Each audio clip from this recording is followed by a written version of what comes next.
Bismillahirrahmanirrahim. Assalamualaikum warahmatullahi wabarakatuh. Al-Fatihah ila hadratin Nabi Sayyidina Muhammadin sallallahu alaihi wa alihi wa sahbihi wa sallam kiramil Fatihah. A'udzubillahi minasyaitonir rajim.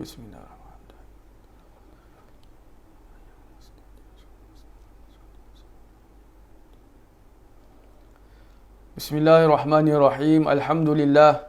Alhamdulillahillazi hadana lihaza وما كنا لنهتدي لولا أن هدانا الله أشهد أن لا إله إلا الله وحده لا شريك له وأشهد أن سيدنا محمدا عبده ورسوله اللهم صل وسلم على سيدنا محمد مفتاح باب رحمة الله عدد ما في علم الله صلاة وسلاما دائمين بدوام ملك الله وعلى آله وصحبه عدد كل ذرة ألف مرة سبحانك لا علم لنا إلا ما علمتنا إنك أنت العليم الحكيم رب اشرح لي صدري ويسر لي أمري واحلل عقدة من لساني يفقه قولي أستغفر الله العظيم الذي لا إله إلا هو الحي القيوم وأتوب إليه أما بعد.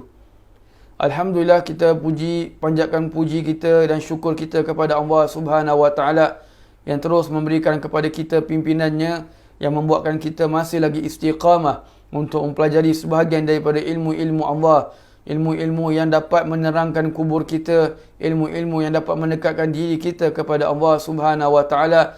Semakin kita bertambah ilmu kita, maka semakinlah bertambah takutnya kita kepada Allah Subhanahu wa taala. Semoga Allah Subhanahu wa taala terus memberikan kepada kita pimpinannya. Semoga Allah Subhanahu wa taala meridai kita semua, mengampuni dosa-dosa kita dan kedua ibu bapa kita. Semoga Allah Subhanahu wa taala terus memberikan kepada kesihatan kepada kita dan keluarga kita, dan semoga Allah Subhanahu wa taala mematikan kita semua dalam keadaan husnul khatimah. Amin ya rabbal alamin.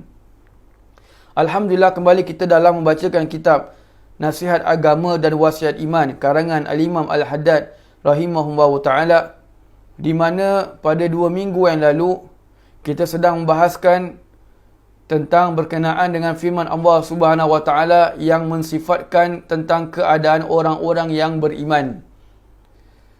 Jadi kita lanjutkan pada pembacaan.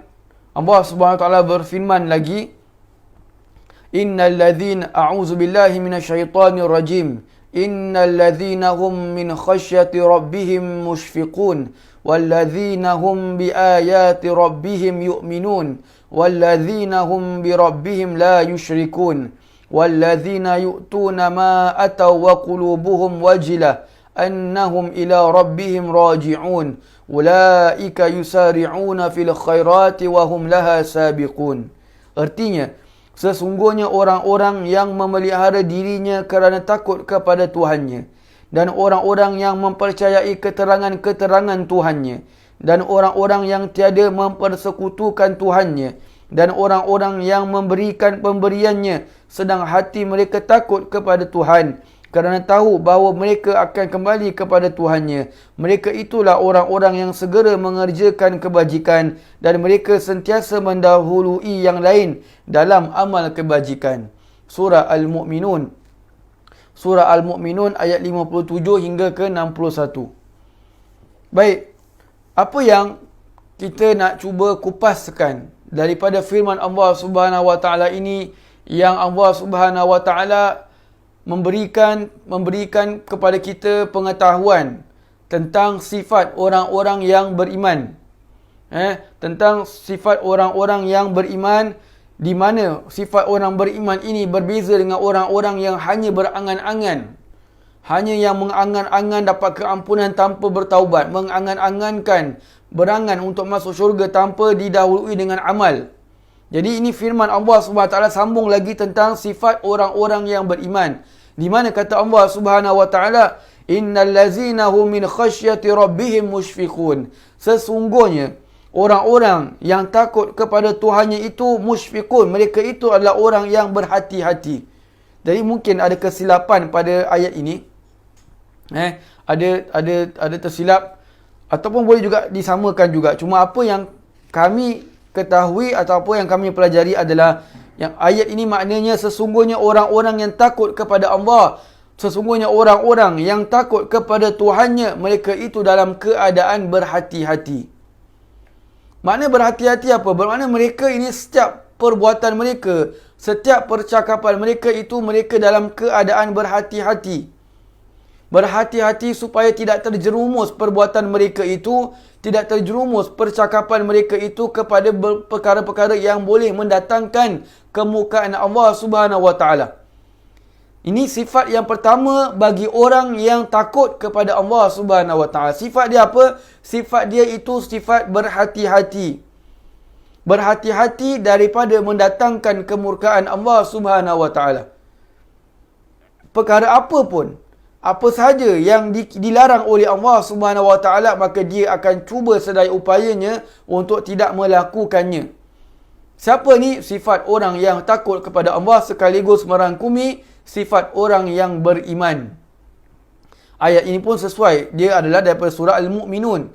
Orang-orang yang beriman. Jadi dalam konten ayat ini juga Allah SWT mengajarkan kepada kita tentang sifat orang yang takut kepada Allah SWT. Yang pertama, orang itu dalam keadaan selalu berhati-hati. Berhati-hati, ini aku buat ni, benda ni datangkan kemurkaan Allah ke datangkan keridhaan Allah? Adakah aku dengan contoh, dengan menganiaya binatang, dengan membunuh semut yang tidak bersalah, hanya sekadar semut itu jalan, kita membunuh.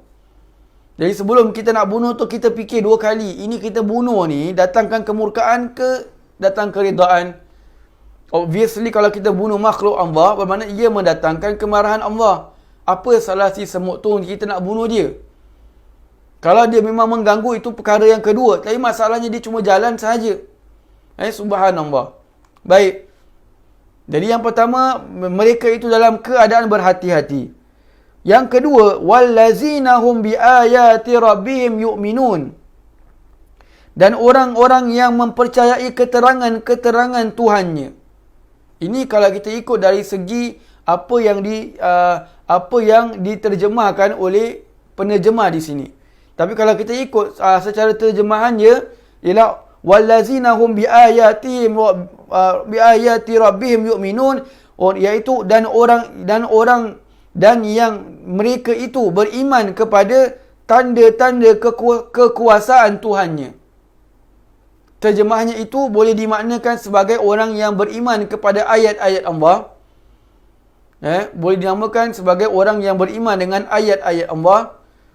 Dan juga boleh diertikan sebagai orang-orang yang beriman dengan tanda-tanda kekuasaan Allah Subhanahu wa taala. Bila kata tentang tanda-tanda kekuasaan Allah, dia itu umum. Boleh jadi tanda kekuasaan itu adalah tanda kekuasaan berupa perkara-perkara yang berkenaan dengan hari akhirat. Perkara-perkara yang berkaitan dengan kekuasaan Allah Subhanahu wa taala, seperti azab-azab yang Allah turunkan kepada orang-orang yang ingkar, terutama pada umat-umat yang terdahulu. Jadi, orang-orang yang beriman ni dia percaya. Baik, bila kata percaya, ia bukan sahaja percaya, tapi ia menerapkan dalam kehidupan seharian dia. Macam mana dia terapkan dalam kehidupan seharian dia? Dia mengambil iktibar daripada apa yang berlaku terhadap orang-orang terdahulu. Orang ini ingkar, umat terdahulu ingkar, maka Allah datangkan azab. Fir'aun dan kaumnya, dan kaum Kibti, kaum Fir'aun dan pengikut-pengikutnya itu diazab oleh Allah Subhanahu wa taala, setelah mana Allah Subhanahu wa taala menunjukkan tanda-tandanya terlebih dahulu, yang kita sedia maklumlah, yang berupa darah, belalang, Allah tahan hujan daripada bumi Mesir dan sebagainya. Masih juga Fir'aun tu tidak beriman. Jadi kita ambil iktibar. Terkadang Allah Subhanahu wa taala kasih signal. Contoh, Allah berikan kita ujian berupa sakit.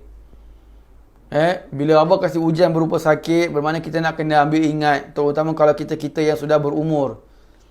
Bila Allah kasih kita sakit, kita kena ingat sakit itu adalah preview, hanya sekelumit daripada sakit sakaratul maut. Jadi kita ambil iktibar, dah dapat sakit-sakit selalu itu, ambil ingat diri. Apa-apa yang kita rasa benda tu kita boleh tinggalkan. Cepat-cepat kembali kepada Allah Subhanahu wa taala. Subhanallah. Sifat yang kedua, beriman kepada tanda-tanda kekuasaan Allah Subhanahu Wa Taala, dan juga boleh diertikan tadi yang saya katakan beriman kepada ayat-ayat Allah. Bila kata beriman kepada ayat-ayat Allah, bermakna dia tidak meragui apa sahaja yang Allah beritahu di dalam Al-Quran. Sama ada perkara itu berupa cerita-cerita, sama ada perkara tersebut berupa hukum-hukum yang Allah turunkan di dalam Al-Quran, sama ada perkara itu adalah berkenaan dengan hukuman-hukuman. Hukum tadi berkenaan fikir. Kalau hukuman tu bermakna penalty-penalty yang Allah beritahu di dalam Al-Quran. Subhanallah. Jadi dia beriman. Dia tidak meragui, tidak merasakan sama ada ini masih relevan ke tidak, ini perlu ke masih lagi ke kita boleh amalkan lagi ke tahun zaman kita ni. Dia tidak mempersoalkan sudut-sudut yang sedemikian. Baik. Kemudian Allah SWT sambung lagi, wallazina hum birabbihim la yusyrikun.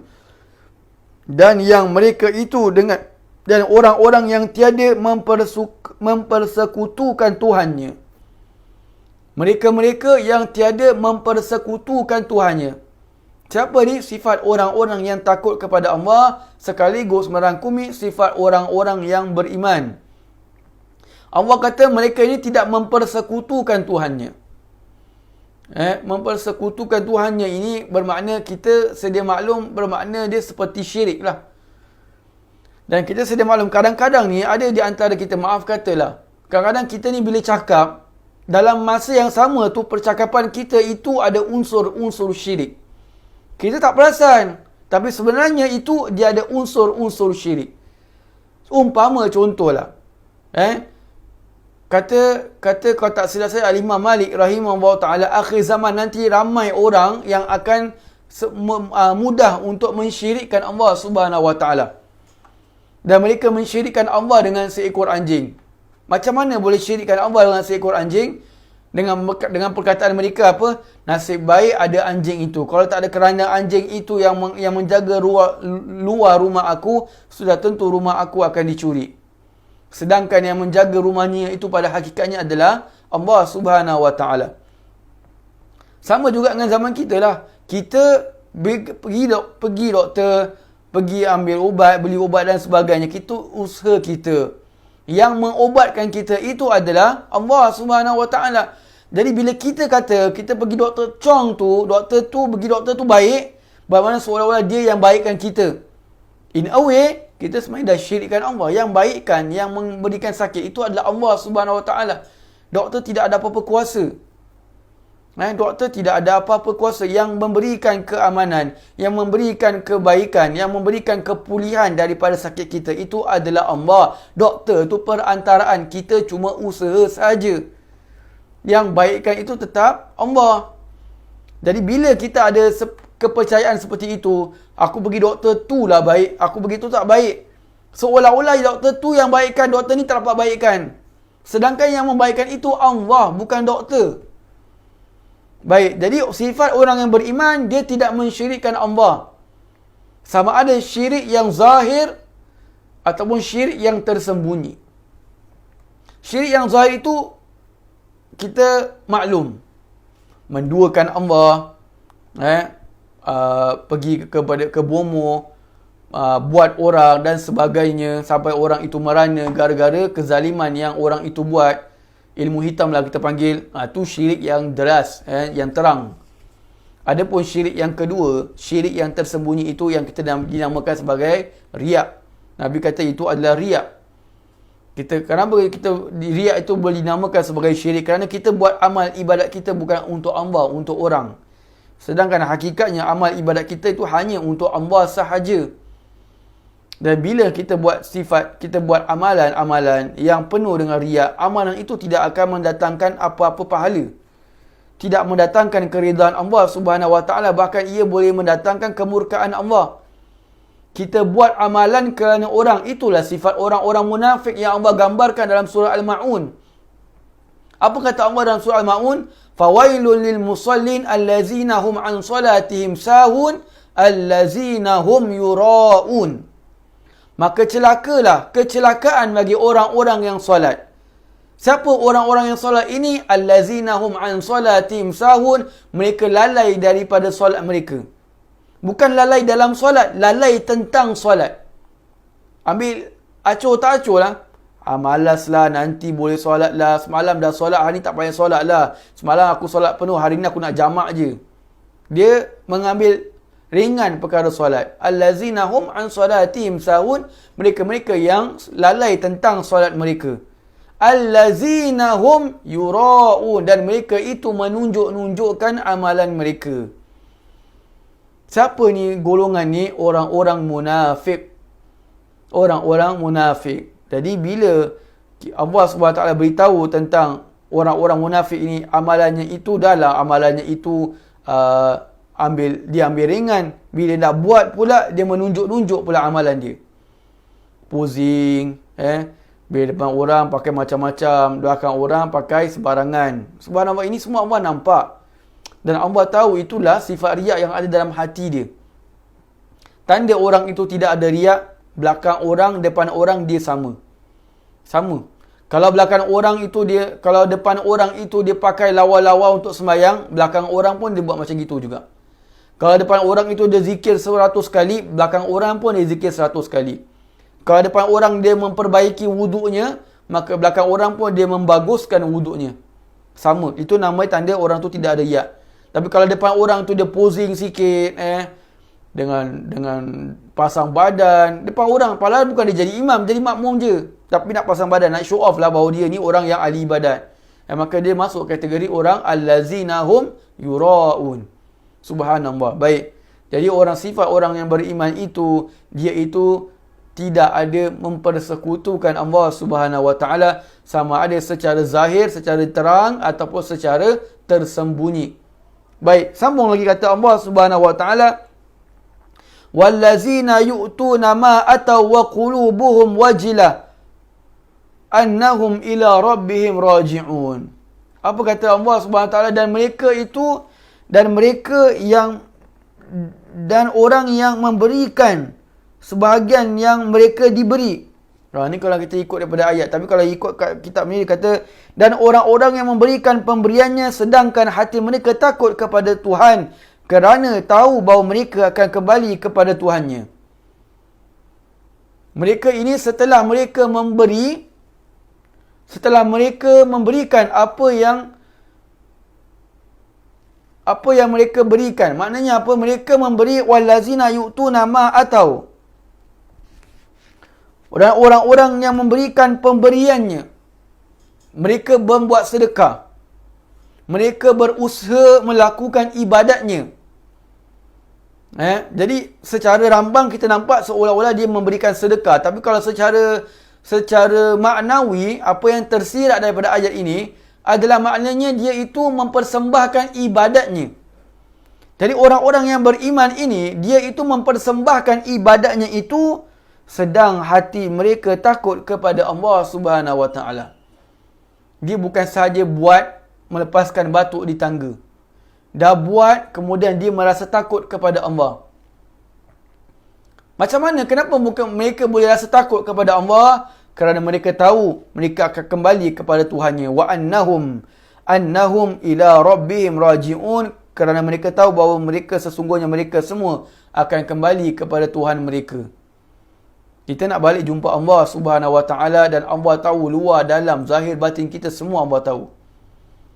Dan Allah boleh bila-bila saja takdirkan sesuatu yang tidak baik pada kita sehingga kita dimasukkan ke dalam neraka. Na'udzubillah. Semoga Allah Subhanahu Wa Taala mempelihara kita dan keluarga kita, ibu bapa kita daripada api neraka. Amin ya rabbal alamin. Allah tahu. Jadi bila Allah SWT beritahu tentang orang-orang yang beriman, Allah kata mereka itu bila mereka memberikan pemberiannya itu, mereka bukan sekadar memberi, tapi mereka memberi dalam keadaan takut.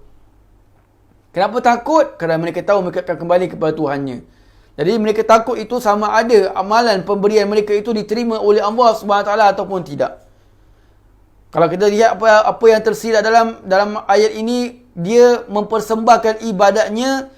Setelah dia mempersembahkan ibadatnya itu, dia merasa takut Allah SWT tak terima dia punya amalan. Dia melakukan puasa Ramadan dia yang lalu dengan yang sebaik mungkin. tetap dia merasa takut Allah tidak menerima puasanya. Subhanallah.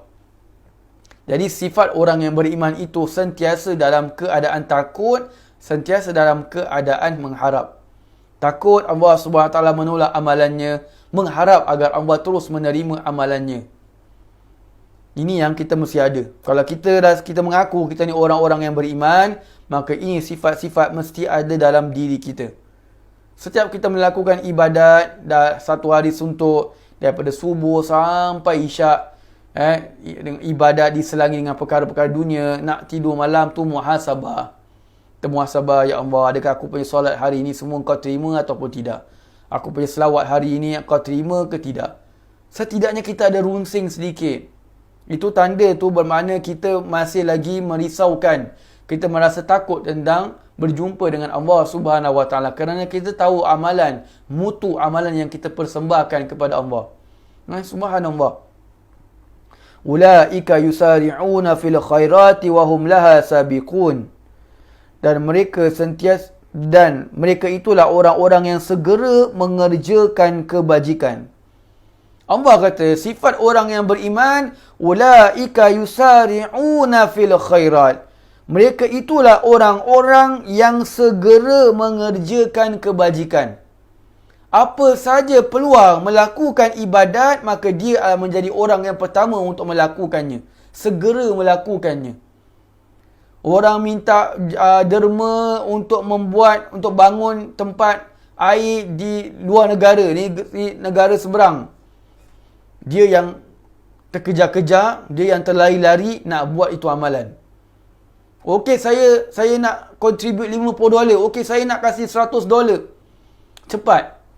Ulaika yusari'una fil khairat. Mereka itulah orang-orang yang segera mengerjakan kebajikan. Ada peluang untuk buat amal, segera dia buat. Masuk je waktu semayang, segera dia melakukan solat. Datangnya perintah suami suruh buat tu, dengan cepat si isteri tu buat. Subhanallah. Orang yang segera menyegerakan amal kebajikan. Apa ni? Sifat orang-orang yang beriman. Subhanallah. Wahum laha sabiqun, dan sentiasa mendahului yang lain-lain dalam amal kebajikan. Jadi bila dia itu bersegera dan dia juga mendahului orang-orang lain. Kalau kita nak lihat sifat-sifat orang beriman dengan beza orang-orang yang hanya nama Islam saja, orang-orang beriman itu bukan sahaja dia cepat buat amal, tapi dia juga adalah orang yang mendahului. Dia cepat dan juga mendahului. Subhanallah. Wahum laha sabiqun, dan dia itu mendahului orang-orang lain dalam amal kebajikan. Subhanallah. Jadi ayat ini, walaupun ayat dia 57 sampai 61 ni, 4 ayat ini, Al-Imam Al-Haddad ini nak cuba gambarkan kepada kita bagaimana Allah Subhanahu Wa Taala apabila describekan orang-orang yang beriman. Kalau kita masih lihat pada 2 minggu yang lalu, awal tadi Allah Subhanahu Wa Taala apabila Allah Subhanahu Wa Taala bila mensifatkan orang-orang mukmin, Allah kata mereka itu beriman dan takut kepada perkara-perkara yang ghaib. Wa hum minas saati musyfiqun, dan mereka dalam keadaan ketakutan untuk pada hari kiamat. Bila berkenaan hari kiamat, mereka takut. Ini sifat orang yang beriman. Kemudian ayat yang ini pula Allah SWT menggambarkan kepada kita beberapa sifat-sifat orang yang beriman yang kita boleh terapkan dalam kehidupan seharian kita. Yang pertama, innal ladzina hum min khasyati rabbihim musyfiqun. Dan sesungguhnya orang yang takut kepada Tuhannya, orang itu adalah dalam keadaan berhati-hati. Sifat yang pertama, berhati-hati. Wallazina hum biayatihim rabbihim yu'minun, dan mereka yang beriman kepada ayat-ayat Tuhan mereka, tanda-tanda kekuasaan Tuhan mereka. Sifat yang kedua. Sifat yang ketiga, wallazina hum birabbihim la yusyrikun, dan mereka yang beriman dan mereka yang tidak mempersekutukan Tuhannya. Sifat yang ketiga, tidak mensyirikkan Tuhannya. Yang keempat, wallazina yu'tuna ma ataw wa qulubuhum wajilah. Mereka-mereka yang apabila memberikan pemberiannya, mereka itu dalam keadaan takut. Annahum ila rabbihim raji'un. Kerana mereka tahu bahawa mereka akan kembali kepada Tuhan mereka. Itu sifat yang keempat. Sifat yang kelima dan sifat yang kelima, ulaika yusari'una fil khairati wa hum laha sabiqun, dan mereka itulah orang yang bersegera dalam kebaikan. Orang-orang yang bersegera dalam melakukan kebajikan, wa hum laha sabiqun, dan mendahului yang lain dalam amal kebajikan. Sifat ini, lima sifat yang Allah beritahu kepada kita tentang orang-orang yang beriman.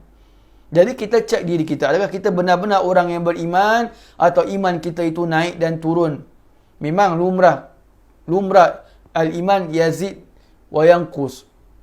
Iman itu bertambah dan juga berkurang. Ada hari dia naik, ada hari dia turun. Tapi adakah kita golongan yang turun terus ataupun ada naik dan turun? Subhanallah. Jadi kita kena perhatikan ayat ini dan kita terapkan dalam kehidupan seharian kita. Baik, sambung kata Imam Al-Haddad. Sayyidatina Aisyah radhiyallahu anha pernah bertanya Rasulullah sallallahu alaihi wasallam tentang maksud ayat dan orang-orang yang memberikan pemberiannya sedang hati mereka takut. Adakah mereka itu orang-orang yang berzina dan mencuri kemudian mereka rasa takut kepada Allah? Jawab baginda, bukan itu maksudnya. Ia adalah seorang yang bersembahyang dan berpuasa serta mengeluarkan zakat. Namun begitu, ia tetap masih bimbang kalau amalan-amalannya tiada diterima oleh Allah Subhanahu Wa Taala. Apa kata Imam Al-Haddad?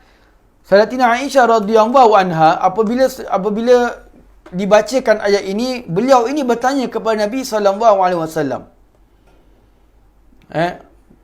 Pepatah Arab mengatakan as-su'al miftahul ilm. Soal itu adalah kuncinya ilmu. Jadi Siti Aisyah radhiyallahu anha bertanya kepada Nabi sallallahu alaihi wasallam.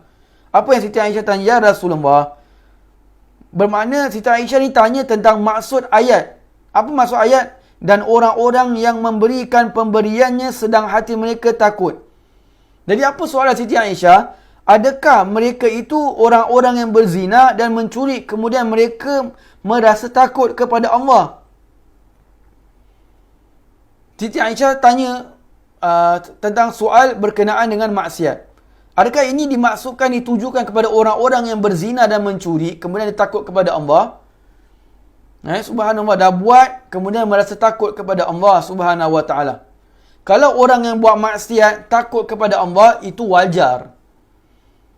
Orang yang buat maksiat, kemudian dia takut kepada Allah, itu memang perlu untuk ada takut. Kerana apa? Kerana bila dia melakukan maksiat, dia sudah mengundang kemurkaan Allah Subhanahu Wa Taala. Mengundang dosa, dan dia tak tahu sama ada dosa itu Allah ampunkan ataupun tidak. Jadi bila kata maksiat, partner dengan takut kepada Allah, itu wajar.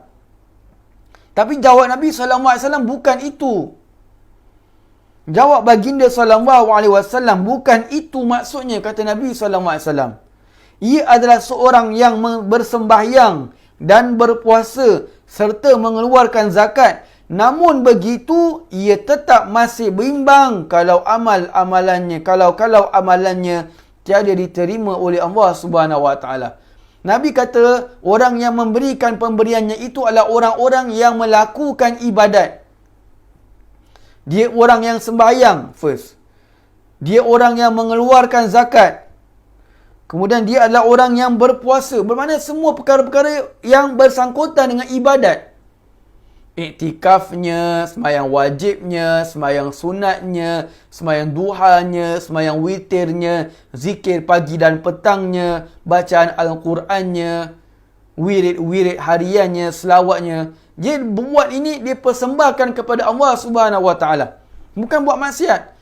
Tapi despite dia buat macam gini pun, dia masih lagi rasa takut kepada Allah Subhanahu Wa Taala. Macam mana ini sifat boleh ada? Kerana dia itu adalah orang-orang yang benar-benar beriman kepada Allah Subhanahu Wa Taala, atau benar-benar orang yang dikategorikan sebagai al-mu'min. Mukmin, orang beriman yang sejati. Mereka ini bila dah melakukan amalan, mereka bukan sahaja rasa puas. Mereka bukan rasa puas. Alhamdulillah, bagus juga aku hari ni. Boleh tahan aku hari ni baca 10 juz Al-Quran. Dia rasa boleh tahan pula. Ni sudah salah. Ni salah. Bukan kata tak boleh merasa puas, tak. Tapi bila kita merasa puas, nanti kita akan merasakan bahawa cukuplah ibadat kita tu. Sedangkan kita tak disuruh oleh Allah Subhanahu Wa Taala untuk merasa puas dengan ibadat kita. Kat mana dalilnya? Kita lihat kepada kehidupan baginda Nabi SAW. Nabi SAW solat sampai bengkak kaki. Solat malam sampai bengkak kaki. Kita pula merasa cukuplah, saya dah baca 10 juz ni satu hari ni. Macam banyak ni saya rasa. Imam-imam, ulama-ulama terdahulu, ada pada sahabat Nabi SAW, pada cucu-cucu cicit Nabi SAW, mereka itu khatam Al-Quran satu malam. Al-Imam Syafi'i rahimahullah ta'ala khatam Quran pada bulan Ramadan, pagi sekali, malam sekali. Khatam Quran, bukan baca 1 juz, 2 juz. Ustaz, macam mana dia boleh khatam Quran pula? Saya nak baca 1 juz ni makan masa 1 jam. Ni Imam Syafi'i pula, Ustaz kata dia khatam Quran pagi, malam sekali-sekali. Ulama-ulama terdahulu, orang-orang yang macam gini, orang-orang yang Allah berikan kelebihan. Kelebihan berupa keberkatan pada waktu mereka. Kalau Allah berikan keberkatan pada waktu kita, kita mungkin akan gunakan waktu itu pada benda-benda yang lain. Pasal kita belum sampai level mereka, subhanallah. Jadi balik pada tentang amalan-amalan yang kita lakukan. Kalau kita orang-orang yang beriman, semua amalan kita akan ada diselangi dengan perasaan takut kepada Allah Subhanahu Wa Taala. Takut apa? Takut amalan yang kita buat ni, kita tak nampak dia punya ganjaran di akhirat nanti. Sekarang ni kita nak persembahkan depan Allah. Dapat kitab catatan amal tak ada. Amalan bergunung-gunung tak ada. Nak timbang amalan jahat lebih berat daripada amal baik. Macam mana dia boleh tak ada? Itu yang kita takut. Kadang-kadang kita tak tahu amalan kita itu bercampur dengan riak. Bercampur dengan sifat ujub. Merasa diri itu bagus. Boleh tahan aku hari ini. Itu sifat ujub lah tu. Dia merasa takjub dengan diri sendiri. Boleh tahan aku hari ini. Semayang 100 rakaat. Cakap dengan siapa tu? Tengok cermin dia cakap sendiri. Cakap sendiri. Ini namanya sifat ujub. Rasa takjub dengan diri sendiri. Ni semua sifat-sifat ini boleh memusnahkan, boleh menghancurkan, menghanguskan amalan-amalan kita. Sifat dengki kita dengan orang-orang Islam terutamanya. Subhanallah. Jadi kita, orang-orang yang beriman itu sentiasa dalam keadaan takut, sentiasa dalam keadaan mengharap. Wajilah ni takut ataupun boleh kita namakan sebagai gundah gulana. Boleh dikatakan sebagai orang yang ada sifat gundah gelana. Bila sebut tentang amalan, bila teringat tentang amalan dia akan rasa risau. Ni aku buat Ramadan tahun kemarin ni, 1441 Hijriah punya Ramadan ni, Allah terima ke tidak? Walaupun aku dalam keadaan circuit breaker, tak boleh keluar dan sebagainya, tapi dalam masa yang sama juga aku ada je opportunity nak buat maksiat kepada Allah. Nampak? Jadi dia muhasabah amalan dia, takut amalannya itu tak diterima oleh Allah Subhanahu Wa Taala. Dan dalam masa yang sama, sifat orang yang beriman itu bukan saja dia takut, tapi dalam masa yang sama dia juga mengharap. Dia mengharap agar Allah terima amalan dia. Dia mengharap agar amalannya itu mendatangkan keridaan Allah Subhanahu Wa Taala. Macam-macam yang dia harap dengan amalannya itu. Inilah sifat orang yang beriman. Nanti kita akan lalu di bawah ini, dan kita akan lalu kenapa Al-Imam Al-Haddad bawakan ayat-ayat ini.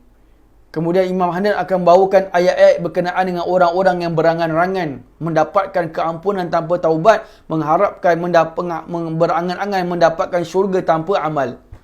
Bagaimana Allah SWT menggambarkan orang-orang yang berangan itu dan menggambarkan orang-orang yang beriman.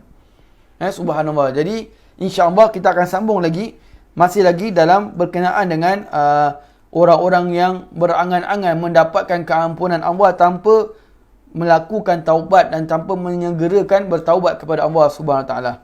Wallahu a'lam bisawab. Kita baca surah Al-Asr dan tasbih kafaratul majlis. Subhanakallahumma wa bihamdika asyhadu an la ilaha illa anta astaghfiruka wa sallallahu ala sayidina Muhammadin wa ala alihi wa sahbihi wasallam. Walhamdulillahi rabbil alamin. Assalamualaikum warahmatullahi wabarakatuh.